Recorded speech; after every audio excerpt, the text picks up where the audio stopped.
আজকে তেমন কিছুই হয়নি।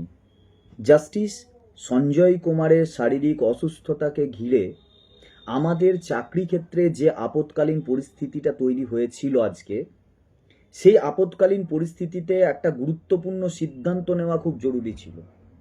অর্থাৎ 31 তারিখে বাধ্যতামূলকভাবে হিয়ারিং করানোটা খুব জরুরি ছিল। এই দায়িত্বটা কাদের হাতে ছিল? এই দায়িত্বটা নেওয়া উচিত ছিল সরকারের, নেওয়া উচিত ছিল এসএসসির, নেওয়া উচিত ছিল বোর্ডের। কিন্তু আমরা যখন দেখলাম যে 31 তারিখেই মেনশন করানোর উদ্যোগ, তার আগে কোনো উদ্যোগ নেই, তখন আমরাই মঞ্চ থেকে, অর্থাৎ বাধ্য হয়ে একরকম সেই মঞ্চ যাদের জন্য প্রতিদিন অপপ্রচার করা হয়, কলঙ্ক জর্জরিত একটা মঞ্চ যে বারবার এই রকম উদ্যোগ নেওয়ার পরেও গাল খেয়েছে, সেই জেএসএসএম এর পক্ষ থেকে আজকে আমরা চিফ জাস্টিসের কাছে মেনশন করিয়েছি, এটা আপনারা দেখেছেন। আর এই কাজে আর একটা ব্রাত্য অংশ সহযোগিতা করেছে, যাদের আয়টা আমাদের জন্য খুব আয়ের ইয়েটা দরকার ছিল আমাদের, সেটা ছিল ওবিসি আনটেন্টেড টিচার, যাদেরকে আমরা ব্রাত্য করে দিয়েছি। অর্থাৎ যারে তুমি নিচে ফেলো সে তোমারে বাঁধিবে, যে পিছে পশ্চাতে রাখিছ যারে সে তোমারে পশ্চাতে টানিতেছে, অনেকটা এরকম। তারপরেও তারা আমাদের সহযোগিতা করেছে, তার জন্য আমরা ধন্যবাদ জানাই।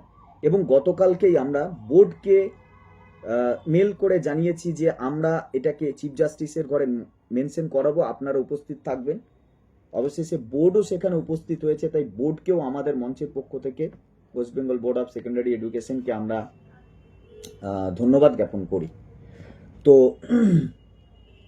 এখন এই যে উদ্যোগটা আমরা নিলাম, বুকে হাত দিয়ে বলুন, কালকে সন্ধ্যা পর্যন্ত বা আজকে সকাল পর্যন্ত যে অস্থিরতা আপনাদের মধ্যে তৈরি হয়েছিল বা আমাদের মধ্যে তৈরি হয়েছিল, একজন আনটেন্টেড টিচার হিসাবে যদি এক্সটেনশন বন্ধ হয়ে যায়, সেই কষ্টটা, সেই যন্ত্রণাটা কি হতে পারে, আজকে বুকে হাত দিয়ে বলুন তো একটুখানি হলেও মানে স্বস্তি পাচ্ছেন কিনা?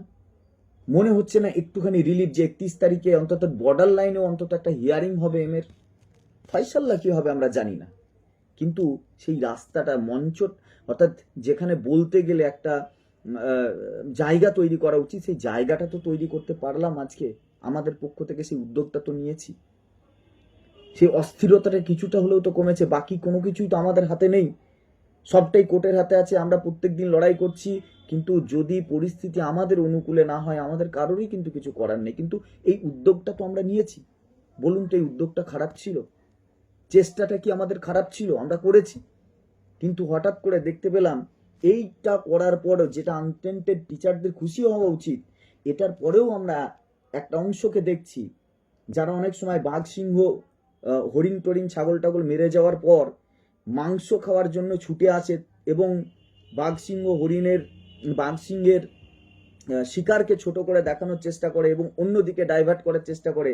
একটা অংশ কিন্তু নিজেদের ফুটেজ খাওয়ার জন্য বিভিন্ন ভুলভাল এবং মিথ্যা কথা বলে নিজেদেরকে জাহির করার চেষ্টা করছে এবং জেএসএসএম এর বিরুদ্ধে একটা ন্যারেটিভ তৈরি করছে।